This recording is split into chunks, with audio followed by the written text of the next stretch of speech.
slow up, no I don't take shit. I got no love for the fakeness. If you wanna play tough and wanna hate this, I'll always show up.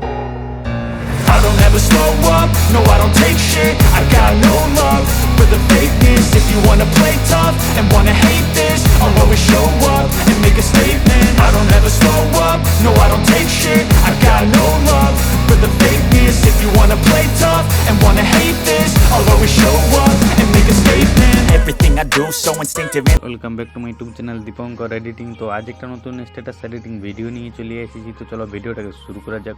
তো প্রথমেই যে ধরনের প্রিভিউর স্ট্যাটাসটা দেখলে ওরকম যদি same to same বানাতে চাও তাহলে ভিডিওটাকে প্রথম থেকে শেষ পর্যন্ত বিনা স্কিপ করে দেখতে থাকো। তো তোমরা প্রথমে কী করবে, প্রথমে আমার টেলিগ্রাম চ্যানেলটাকে জয়েন করে নেবে। এখানে আমি ভিডিও যা সব টিউটোরিয়াল লাগে সব দিয়ে দিই, ওই জন্য টেলিগ্রাম চ্যানেলটাকে জয়েন করে নেবে। টেলিগ্রাম চ্যানেলের লিঙ্ক আছে তোমার ভিডিও ডেসক্রিপশন বক্সে। তো তোমরা প্রথমে কী করবে, প্রথমে অ্যালার্ট মোশন অ্যাপটা ওপেন করবে। আর তোমাদের কাছে যদি অ্যালার্ট মোশন অ্যাপটা না থাকে তাহলে প্লে স্টোরে অ্যাভেলেবেল আছে, থেকে যাই ডাউনলোড করে নেবে। ডাউনলোড করে ওপেন করার পর এরকম ইন্টারফেস চলে আসবে। তো সবার নিচের দিকে প্রজেক্ট বলে অপশন পাওয়া যাবে। তো প্রজেক্ট অপশানে ক্লিক করে দিলে এরকম ইন্টারফেস চলে আসবে। তো সবার উপরে দেখতে পাচ্ছ বিটম্যাপ প্রজেক্ট, তারপর লাইট ইফেক্ট প্রজেক্ট। তো প্রিভিউর স্ট্যাটাসটা বানানোর জন্য দুটো ফাইলের দরকার পড়বে। তো দুটো ফাইলের লিঙ্ক আমি ভিডিওর ডেসক্রিপশন বক্সে দিয়ে দিব, তার থেকে তোমরা ইম্পোর্ট করবে। আর যদি ইম্পোর্ট করতে জানো না তাহলে ভিডিওর ডেসক্রিপশন বক্সে দেখবে একটা ভিডিওর লিঙ্ক দিয়ে আছে, ওই ভিডিওটা তোমরা যাই দেখে নেবে। তবে তোমরা বিটম্যাপ প্রজেক্ট লাইট ইফেক্ট সব তোমরা লাইট মোশনে ইম্পোর্ট করতে পারবে। তো ইম্পোর্ট করার পর প্রথমে চলে যাবে বিটম্যাপ প্রজেক্ট, তারপর লাইট ইফেক্ট প্রজেক্ট। তো তোমরা প্রথমে বিটম্যাপ প্রজেক্টটা ওপেন করবে। ওপেন করার পর এরকম ইন্টারফেস চলে আসবে। তো তোমরা প্রথমে পিএনজি এড করে নেবে। PN00 প্রথমে চলে আসবে। সবার নিচের দিকে বড় দিকে প্লাস অপশন দেখতে পাচ্ছ, প্লাস অপশনে ক্লিক করবে, মিডিয়ায় যাবে আর পিএনজিগুলো অ্যাড করে নেবে। তো আমি যেমনভাবে প্রসেসটা দেখান দিলি এরকমভাবে পিএনজিগুলো আমি অ্যাড করলি, তারপরে দেখা। তো যেমনভাবে প্রসেসটা দেখান দিলে এরকমভাবে আমি পিএনজি অ্যাড করে নিয়েছি। তো পিএনজিগুলো ইফেক্ট অ্যাড করতে হবে। তো ইফেক্ট অ্যাড করার জন্য নিচের দিকে দেখবে একটা লেয়ার আছে পিএনজি ইফেক্ট বলে লেখা আছে, এই লেয়ারটায় ক্লিক করবে, ইফেক্টে যাবে, থ্রিডটে ক্লিক করবে, কপি করে নেবে। এরপরে যতগুলো পিএনজি অ্যাড করেছি পিএনজিগুলো ইফেক্টটা তোমরা লাগাই নেবে। তো আমি লাগাই নিয়েছি। পিএনজিটা ক্লিক করবে, ইফেক্টে যাবে, থ্রিডটে ক্লিক করবে, পেস্ট করে দিবে। তো আমি একটু জলদি করে লাগাই নিয়েছি পিএনজিগুলো ইফেক্টটা।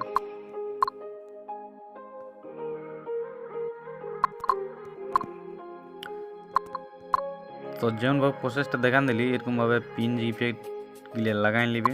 তো এরপরে ফটোটা অ্যাড করে নেবে। ফটোটা অ্যাড করার জন্য নিচের দিকে বড় দিকে প্লাস অপশান দেখতে পাচ্ছ, প্লাস অপশানে ক্লিক করবে, মিডিয়ায় যাবে আর ফটোটা সিলেক্ট করে নেবে। আমি যে ফটোটা দিয়ে স্ট্যাটাস বানাচ্ছি তোমরা যদি ফটোটা ইউজ করতে চাও তাহলে ফটোটা আমি টেলিগ্রামে দিয়ে দেবো, তার থেকে তোমরা ডাউনলোড করে নেবে।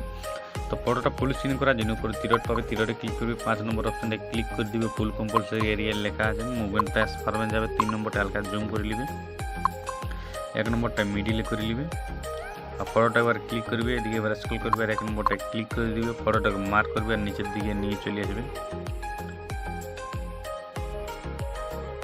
তো আমাদেরকে এখন লাইট ইফেক্ট অ্যাড করতে হবে। তো লাইট ইফেক্ট অ্যাড করার জন্য বিটম্যাপ প্রজেক্টটাকে ব্যাক করবে আর লাইট ইফেক্ট প্রজেক্টটা ওপেন করবে। ওপেন করার পরে ছোট একটা প্লাস আইকন দেখতে পাচ্ছ, প্লাস আইকনে ক্লিক করবে, সিলেক্ট অল লেয়ার ক্লিক করে দিবে, আবার ছোট প্লাস আইকনটা ক্লিক করবে, কপি লেয়ারে ক্লিক করে দিবে। এরপর লাইট ইফেক্ট প্রজেক্টটাকে ব্যাক করবে আর বিটম্যাপ প্রজেক্টটা ওপেন করবে।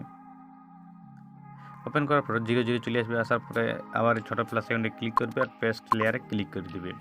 তবে আমাদের লাইট ইফেক্টটা অ্যাড হয়ে যাবে। তো এখন মোটামুটি আমাদের স্ট্যাটাসটা বনে গেছে। তো স্ট্যাটাসটাকে সেভ করবার জন্য সেটিংয়ের পাশে দিয়ে একটা তীর চিহ্ন আছে, তীর চিহ্নটা ক্লিক করবে, ভিডিও যাবে আর ভিডিওটাকে এক্সপোর্ট করবে। তো ভিডিওটা কেমন লাগলো, ভালো লাগলে একটা লাইক করে দিবে, চ্যানেলে নতুন হয়েছে চ্যানেলটা সাবস্ক্রাইব করে দিবে, আর পারলে একটু বন্ধুদেরকে শেয়ার করে দিবে।